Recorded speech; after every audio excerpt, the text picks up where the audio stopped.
And in other news, Amazon warrior Wonder Woman is dead.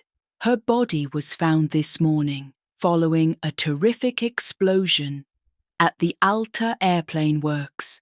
National mourning is already in effect. Ah, yes.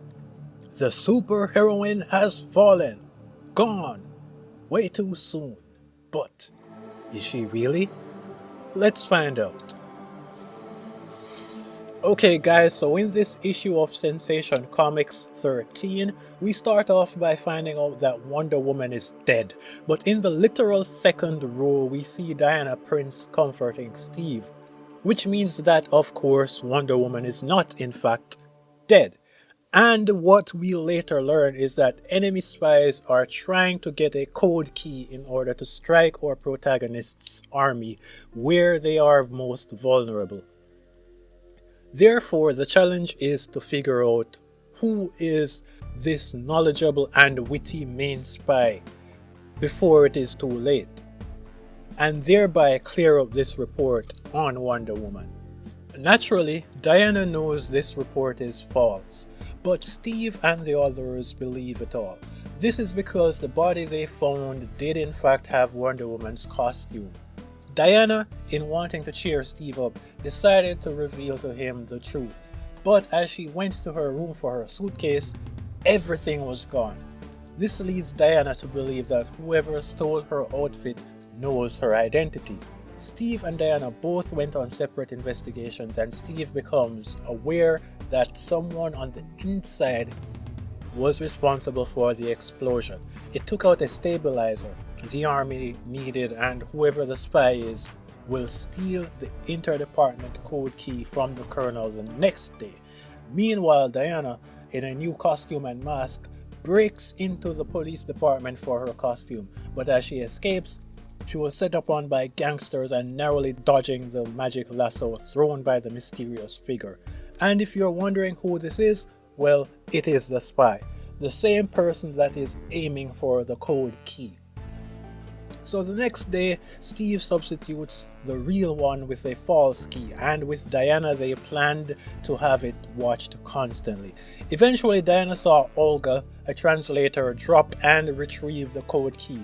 She deduced that there must be another sheet of paper that Olga was going to use to make a swap. But as it so happened, nothing was found on Olga, though that same night, the code was indeed reported as stolen. Diana is even more suspicious of Olga, but when they are invited to Etta Candy's college bowling competition with Olga's group, Diana and Steve accepted Olga's invite. The aim was for Wonder Woman to show up. Also worth noting that securing the lasso and nabbing Olga in the act was top priority. Etta's group was on the verge of losing before Diana went to change and appear as a bowler for Etta's group. Sidebar real quick, but it is fun to see that bowling pins in this era were stacked by actual people and not automatic like it is today. Anyway, as Wonder Woman was about to launch the final ball, everyone on Olga's group fled. This was after Olga handed her the final thing for her to throw.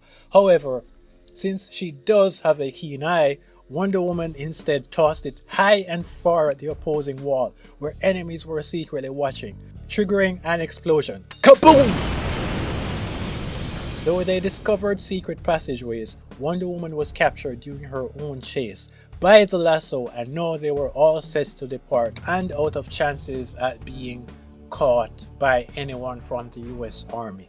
Olga, as it turned out, was the spy and apparently a former associate of the Baroness. She is now referred to as Mistress, and through the lasso forced Wonder Woman into submission. And the false code, the reason she got away with it is because she printed it on her leg that was coated with photosensitive invisible ink developed by who? You guessed it, the smartest woman in the verse, Baroness von Gunther.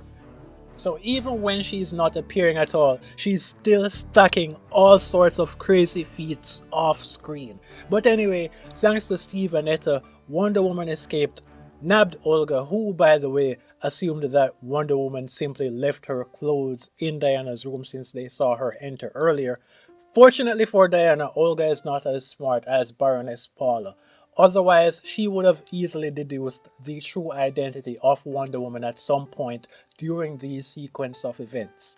Also, Steve got playfully shoved and hugged by Wonder Woman for actually believing she was dead. My personal opinion is that this was a very interesting issue and started out well, but honestly, I felt like it didn't properly pay off the early setup. Not only did Olga turn out to be the spy, but she also is the one that took the costume. Yet, she wasn't able to piece what should have been obvious in figuring out Diana's identity together. The Baroness deduced a lot more with less and would have easily tied Diana to Wonder Woman just with the mere fact that she had Wonder Woman's costume in her own briefcase. And there is a chance that this is because these issues are written in a way where the main plot has to be resolved in the same issue. The actual Wonder Woman run would have been the perfect medium to properly tell some of these complex and intriguing arcs, since it has more pages. But the Wonder Woman volumes are also split into individual chapters that focus on slightly different subplots to each other. So you likely won't get a long arc focusing on one primary thing throughout. Sensation 14 is coming next, and this comic book is still the driving force behind the best Wonder Woman stories. Check out the next video for more of my thoughts.